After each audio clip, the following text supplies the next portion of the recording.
Hello students, welcome to canonical classes. आज हम अपना 11th क्लास का सेकंड चैप्टर स्टार्ट करने जा रहे हैं, that is structure of atom. बहुत इजी चैप्टर है बट थोड़ा सा लेंथी है, बट बहुत इजी चैप्टर है। ठीक है, तो स्टे ट्यून, क्योंकि आप जैसे ही जो जो वीडियोस आती जा रही है उसके साथ साथ कंटिन्यूसली अगर पढ़ते जाएंगे तो आपके कोई भी डाउट्स नहीं रहेंगे।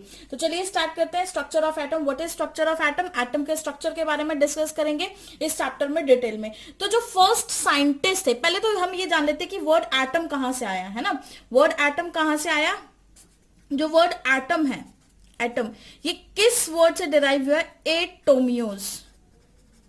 एटोमियो, एटोमियो का मतलब क्या होता है? अनकटेबल। It means uncuttable. या फिर हम बोले नॉन डिविजिबल, है ना, नॉन डिविजिबल। तो एक ऐसी चीज, मतलब कोई भी मैटर है वो इस दुनिया का जो भी मैटर है, कुछ भी चीज है, वो किससे बनी हुई है? एटम से बनी हुई है। ठीक है, तो एटम को हम कैसे डिफाइन कर सकते हैं कि मैटर का वो सबसे स्मॉलेस्ट पार्टिकल जिसको आप फर्दर डिवाइड नहीं कर सकते, आप उसको क्या बोलते हैं? एटम। ठीक है, तो बहुत टाइम से इसके ऊपर रिसर्च चलती आ रही है, जो कि अभी भी चल रही है, अभी तक खत्म नहीं हुई है एटम के ऊपर रिसर्च। तो पहले के जो हमारे साइंटिस्ट थे, जो फर्स्ट साइंटिस्ट था जिन्होंने एटम का कंसेप्ट वर्ल्ड में इंट्रोड्यूस किया था, वो विदाउट एनी इंस्ट्रूमेंट, या हम बोले विदाउट एनी डिवाइस, कुछ भी उनके पास इस तरह सी फैसिलिटी नहीं थी, फिर भी उन्होंने अपने पोस्टुलेट्स दिए थे, वो थे John Dalton, sir John Dalton. तो उन्होंने अपने ही नाम से एक थ्योरी बनाई है, that is Dalton's atomic theory. Dalton's atomic theory. Dalton atomic theory में उनके पोस्टुलेट्स हैं कि उनके अकॉर्डिंग क्या है एटम। ठीक है, क्या एटम है और क्या होता है एटम, उनके अकॉर्डिंग व्हाट इज एटम, और क्या उनके अकॉर्डिंग एटम मतलब क्या क्या चीजों से बना है, कैसा है, क्या नहीं होता, ये सारी चीजें उन्होंने डिस्कस की। तो वो बोलते हैं, फर्स्ट पॉइंट उन्होंने बोला कि जो मैटर है वो made up of extremely small particles called atom, है ना। Matter is made up of, matter is made up of extremely small particles called atoms।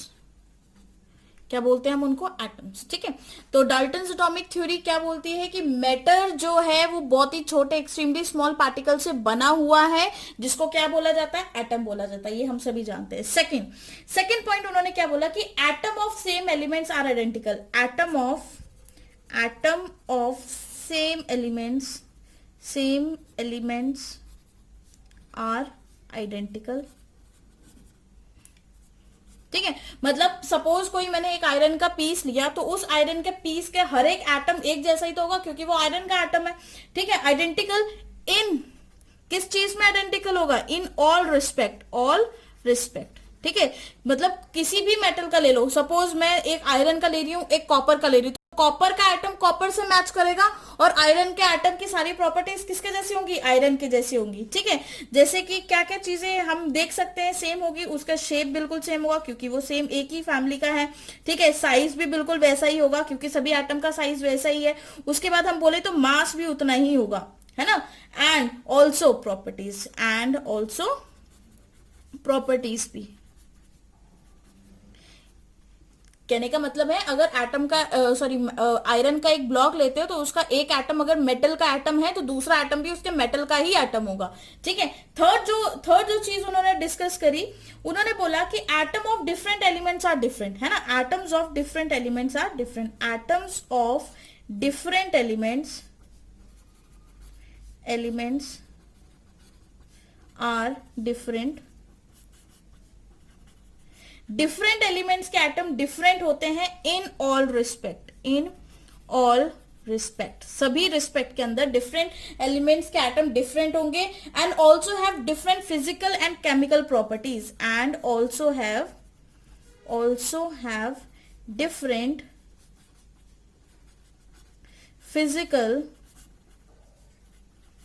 And chemical properties.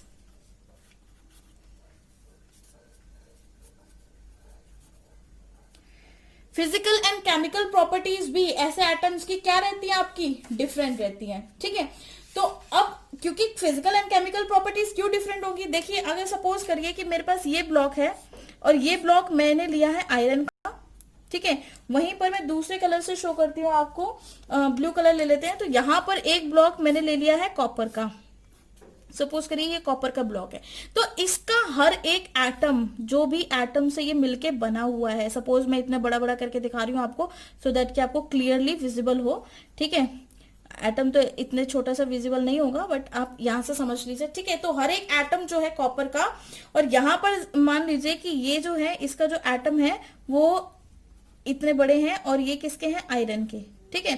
तो आयरन का हर एक एटम अपने एटम से मैच करेगा, ठीक है। ये वाला आयरन इससे मैच करेगा, ये वाला, मतलब ये सभी सेम है, these all are same, all are same, ये सभी के सभी सेम है। क्यों क्यों सेम है ये सभी के सभी, क्यों सेम है, क्योंकि ये एक ही मेटल के हैं, ठीक है, इनका एलिमेंट एक ही है, ठीक है। Are same in all respect, all respect, सभी रिस्पेक्ट में ये बिल्कुल सेम है। उसी तरह से ये भी सभी क्या है, सेम है, all are same in all respect, सभी रिस्पेक्ट में सेम है। लेकिन अगर मैं आयरन का, एक मैंने उठाया यहां पे कॉपर का एटम, और एक मैंने उठाया यहां पे आयरन का एटम, तो क्या ये दोनों सेम है, क्या ये दोनों सेम है, no, these are not same, they are not same, they are not same, ठीक है। क्यों नहीं सेम होंगे, have different physical and chemical properties,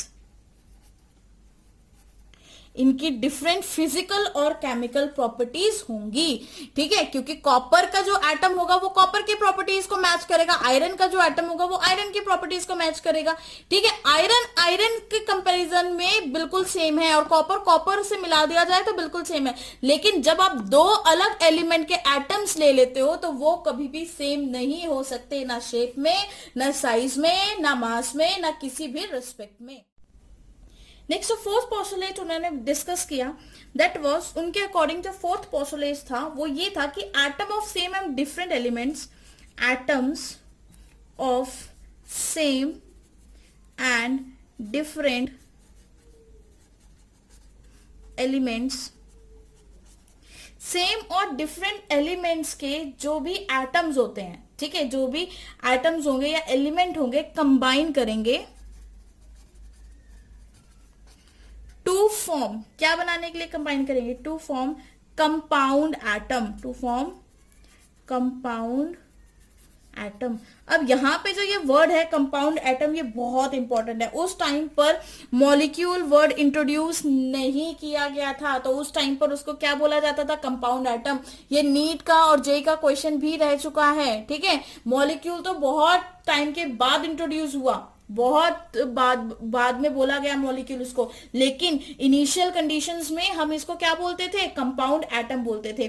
और ये जो कंपाउंड एटम्स थे, जब ये फॉर्म होते हैं तो ये एक फिक्स्ड रेशियो में फॉर्म होते हैं। व्हेन एटम्स कंबाइन, लिखते हैं इसको भी, व्हेन एटम्स कंबाइन, जब कोई भी एटम्स कंबाइन करते हैं टू फॉर्म मॉलिक्यूल,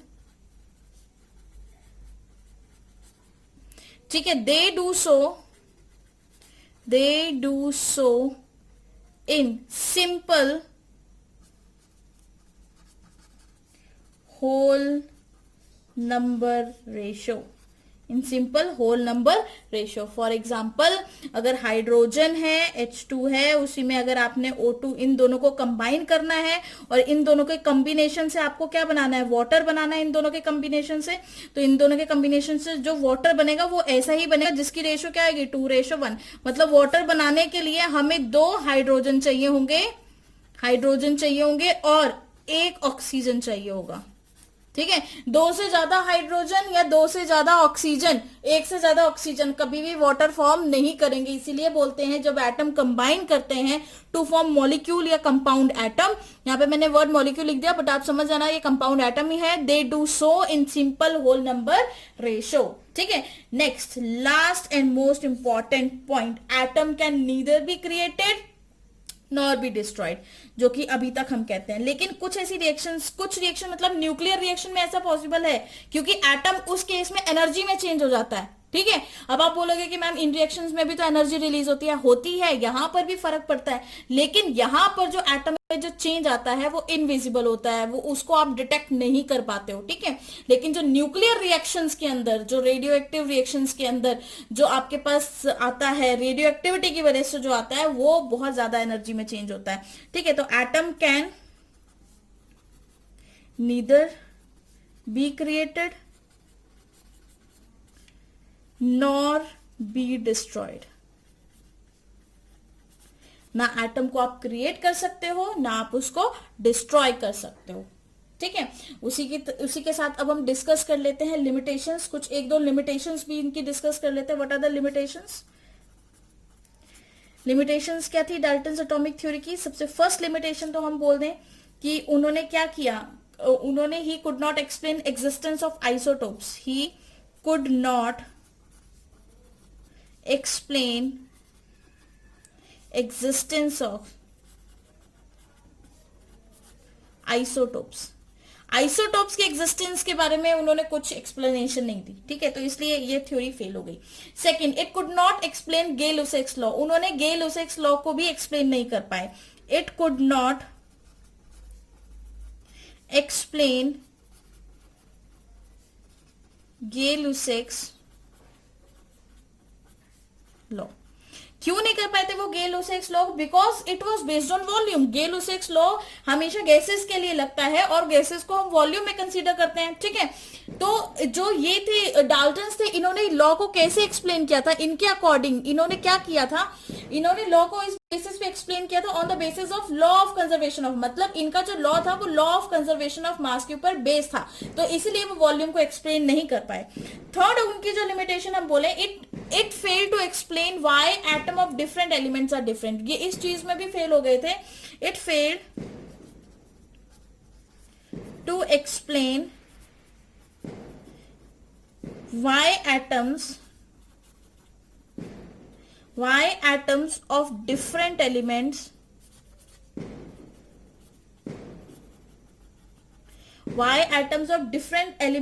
differ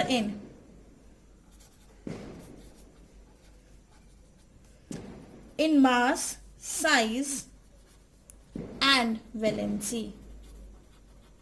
ठीक है, तो जो एलिमेंट्स है उनके मास साइज और वैलेंसी में क्यों डिफर कर रहे हैं। और एक और last, it could not explain why atom combine together of to form a molecule. इन्होंने ये भी नहीं एक्सप्लेन कर पाया था कि जो एटम्स हैं वो क्यों कंबाइन होते हैं मॉलिक्यूल बनाने के लिए। ठीक है, नेक्स्ट वो क्यों फेल हो गए थे? इट कुड नॉट एक्सप्लेन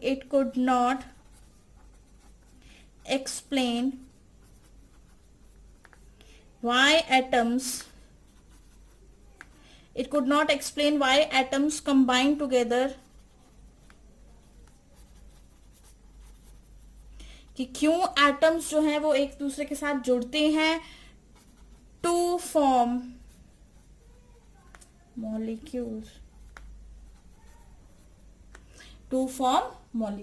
ठीक है, तो ये थी आपकी limitations and postulates of Dalton atomic theory. तो इसको जल्दी से नोट डाउन करिए और कोई डाउट है तो कमेंट सेक्शन में पूछें। And thank you for listening.